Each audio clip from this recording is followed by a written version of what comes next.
Assalamualaikum warahmatullahi wabarakatuh. Kembali lagi di pembahasan TKA Fisika. Nah, hari ini kita akan melanjutkan pembahasan ke soal nomor 7. Oke, ini soal teori ya. Jadi, dari soal ini, energi potensial gravitasi adalah energi yang tersimpan dalam benda pada ketinggian tertentu. Ini pernyataannya ya. Terus, makin tinggi kedudukan suatu benda terhadap titik acuan, maka akan bagaimana? Nah, kita lihat pilihannya ya. Yang A, energi potensial gravitasi semakin besar. Oke, ini bisa betul.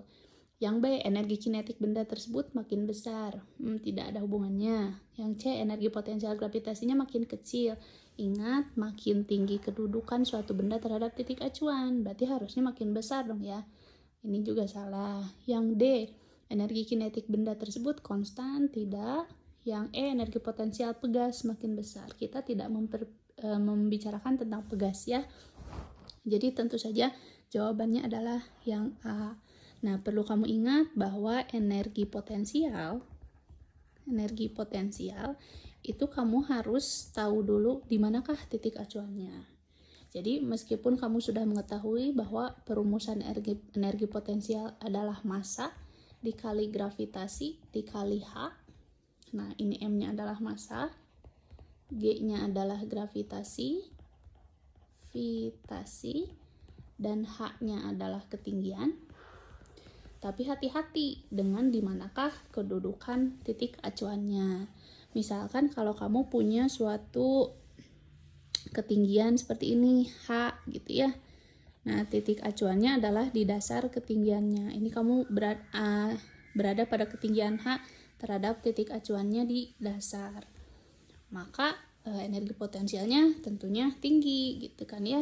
Nah, beda lagi kalau misalnya kamu berada di suatu ketinggian tapi titik acuannya kamu pilih di sini, bukan di dasar. Nah, maka dia tidak punya ketinggian. Berarti bisa jadi energi potensialnya 0. Maka harus kamu perhatikan juga ya ketika berbicara tentang energi potensial, titik acuannya di sebelah mana. Nah, itu untuk energi potensial. Nah, kenapa pilihan opsi lainnya salah? Nah, karena energi kinetik, tadi kan bahas ada opsi yang membahas energi kinetik ya. Nah, energi kinetik itu EK adalah energi yang dimiliki benda karena gerakannya atau karena benda itu memiliki kecepatan karena geraknya gitu ya, atau secara perumusan itu setengah kali massa dikali kecepatan kuadrat. Nah, maka sangat dipengaruhi oleh yang namanya kecepatan gitu ya, V. Nah, sedangkan kalau misalnya ada di opsi yang terakhir itu ya, ada energi potensial pegas ya opsi E itu energi potensial pegas. Nah, kalau energi potensial pegas maka harus ada nilai K atau konstanta pegasnya. Karena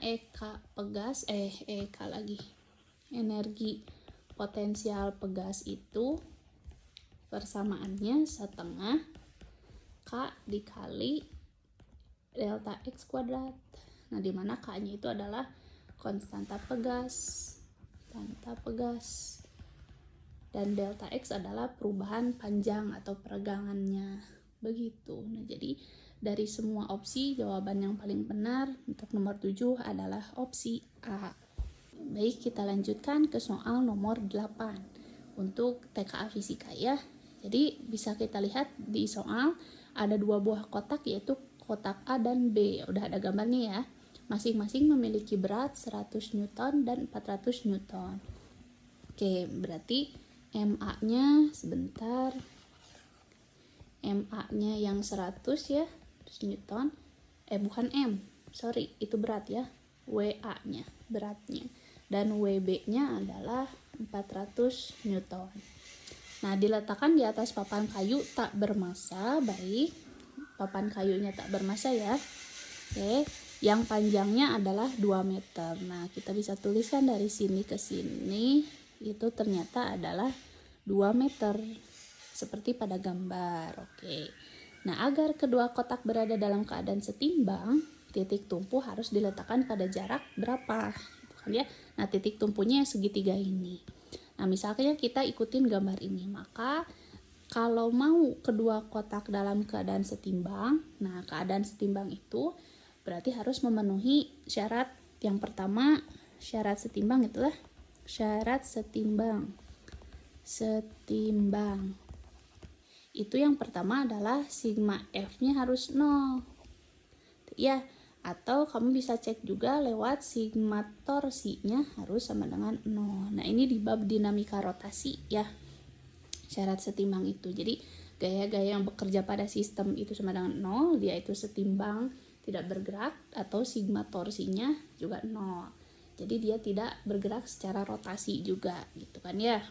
Nah, sebelum kita menggunakan syarat setimbang ini, berarti kita bisa misalkan aja dulu jarak dari A ke titik tumpu itu adalah X. Berarti jarak titik sini ya. Berarti jarak titik B ke tumpu itu 2 min X. Karena keseluruhan papan kayunya kan 2 meter. Kalau kita misalkan salah satu sisi adalah X, berarti sisi lainnya sisanya adalah 2 min X. Nah, terus tadi kan sudah kita tahu kotak A dan B-nya itu punya berat. Nah, berarti bisa kita tulis nih untuk gaya-gaya yang terjadi pada sistem. Si A itu punya gaya berat. Bentar, saya perbaiki gambarnya ya, biar nggak acak-acakan. Nah, si A itu punya berat ke bawah, dan B juga punya berat ke bawah, WB. Oke, tadi sudah kita misalkan dari tengah-tengah aja posisinya ini adalah X ke titik tumpu. Berarti kalau ini ke sini adalah 2 min X, karena tadi panjang total keseluruhan papannya adalah 2 meter gitu ya. Nah, tidak ada lagi gaya yang bekerja pada sistem ini, maka kita bisa gunakan WA dan WB ini pada syarat setimbang. Ya, kita tulis syarat setimbang yang sigma torsi sama dengan 0. Maka kita lihat, anggap saja yang berotasinya searah putaran jarum jam itu positif, yang berlawanan itu negatif. Nah, ingat bahwa persamaan torsi itu sama dengan gaya dikali dengan lengan gayanya. Nah, berarti kalau kita lihat ada WB dan ada WA. Nah, untuk WB berarti lengan gayanya adalah yang 2 min X. Dan untuk WA lengan gayanya adalah yang X. Nah, lihat untuk yang WB. WB ini akan menghasilkan torsi yang searah jarum jam gitu ya.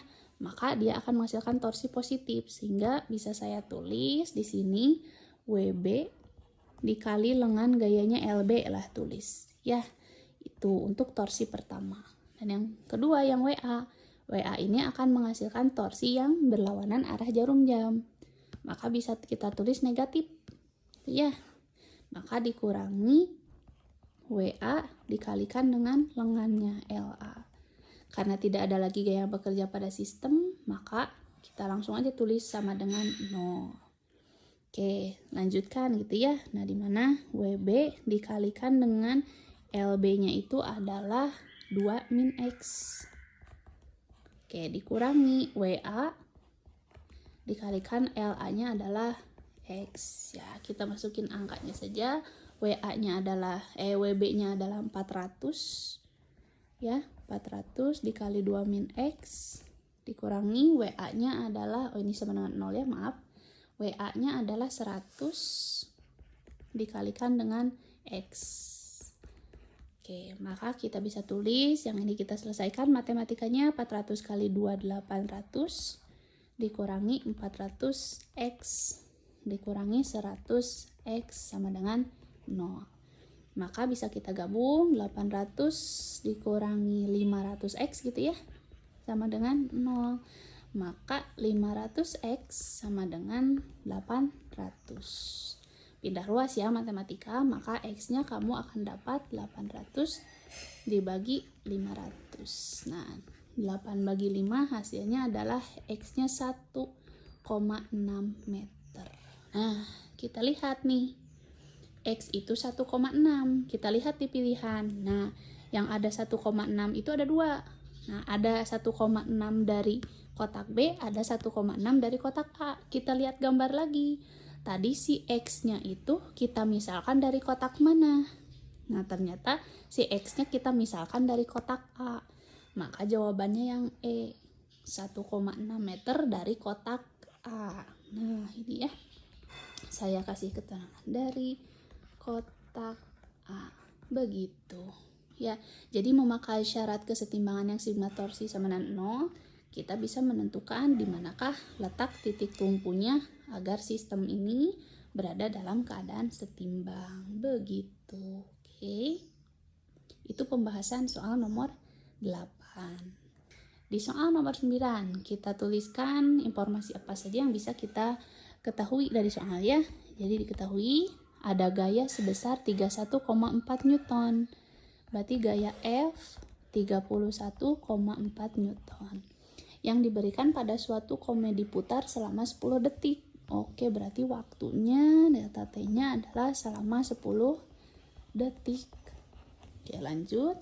Sehingga komedi putar yang awalnya diam menjadi berputar. Nah, hati-hati nih, awalnya diam menjadi berputar sebanyak 1 putaran penuh. Berarti kecepatan putarnya awalnya adalah dia diam, berarti kecepatan sudut awalnya 0. Dia menjadi berputar sebanyak 1 putaran. Jadi berputar 1 putaran. Itu ya. Nah, jika jari-jari komedi putarnya 2 meter, R jari-jarinya adalah 2 meter, tuh momen inersia komedi putar tersebut sebesar, yang ditanyakan adalah momen inersia atau I-nya. Gitu ya. Nah, kalau nggak kebayang, saya coba gambarin dulu ya, sederhana. Kamu punya komedi putar lah, begitu. Nah, komedi putar ini kamu kasih gaya, misal gayanya beginilah. Nah, maaf, ulangi. Nah, kamu kasih gaya F ya, diberikan pada suatu komedi putar selama 10 detik. Nah, ini ada jari-jarinya R-nya. Oke. Nah, sekarang yang dicari adalah momen inersia. Nah, pada gerak benda yang berotasi, jadi kalau misalnya ada suatu benda yang dikasih gaya gitu ya, maka benda itu akan berotasi. Kamu ingatnya persamaan torsi. Ya, dimana torsi itu kamu bisa cari lewat F dikalikan dengan L. Itu kan ya. Nah, torsi ini bisa membuat benda bergerak sehingga dia memiliki percepatan. Maka kamu punya persamaan lain dari torsi adalah inersia dikalikan dengan percepatan sudut. Nah, kita gabung dua persamaan ini, jadilah torsi sama dengan I dikali alfa. Torsinya adalah F dikalikan dengan lengan gayanya adalah jari-jari komedi putar, R sama dengan I dikali alfa. Nah, di sini kamu lihat F-nya sudah ada, R-nya ada, I-nya yang dicari. Nah, alfanya belum ada nih, percepatan sudut. Maka kita cari dulu berapa sih percepatan sudut dari putaran komedi putar ini. Nah, untuk mencari percepatan sudut, cari percepatan sudut. Karena ini gerak melingkar berubah beraturan gitu ya, alias GMBB. Maka kamu ingat rumus GMBB. Kalau mau nyari alfa, kamu bisa carinya lewat apa nih? Gitu kan ya. Nah, ingat, ini itu bergerak 1 putaran. Maka kamu bisa cari bahwa 1 putaran itu setara dengan 360 derajat atau sama dengan 2 V. Maka kita bisa pakai persamaan yang mana? Yang theta sama dengan kecepatan sudut awal dikali waktu ditambah setengah dikali alfa dikali T kuadrat. Di mana tetanya itu adalah jarak yang ditempuh dalam gerak melingkar, yaitu 1 putaran tadi 2V. Kecepatan awalnya tadi kan 0 ya. 0 dikali waktu apapun 0 ditambah setengah dikali alfanya yang mau kita cari. Nah, waktunya adalah 10 detik dikuadratkan. Sehingga kita bisa dapat di sini ada 2V sama dengan 10 kuadrat 100 kali setengah adalah 50 alfa. Maka alfanya adalah 2V per 50 radian per sekon kuadrat. Nah, kita sudah dapat nih alfanya. Maka kita substitusi ke persamaan ini untuk mencari momen inersia. Maka saya tulis sebelah ini ya. Saya tulis lagi aja, F dikali R sama dengan I dikali alfa. F-nya tadi adalah, ada ya, 31,4. R-nya adalah 2 meter. I-nya yang mau kita cari. Dan alfanya adalah tadi 2pi per 50. Oke, gitu ya. Kita lanjutkan, maka kita akan mendapat I-nya adalah 31,4 kali 2 ya. Jadi hasilnya sekitar 62,8. Kan ya, dibagi 2pi per 50 alias I-nya itu adalah 62,8 dikali 50 per 2pi. Oke. Iya, V-nya kamu bisa masukin, kalau bingung V-nya 3,14 ya.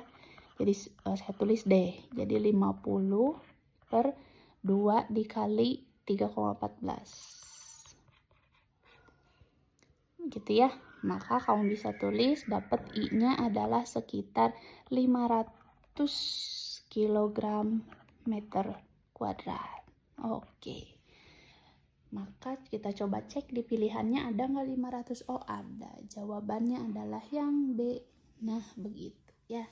Jadi untuk soal ini, untuk soal nomor 9 ini adalah dinamika rotasi ya. Kamu mengaitkan GMBB itu gerak melingkar suatu benda. Jadi persamaan GMBB untuk mencari percepatan sudut. Nanti percepatan sudut berhubungannya dengan torsi. Maka kamu bisa dapat momen inersia. Begitu. Itu untuk pembahasan soal nomor 9. Oke, baik. Terima kasih.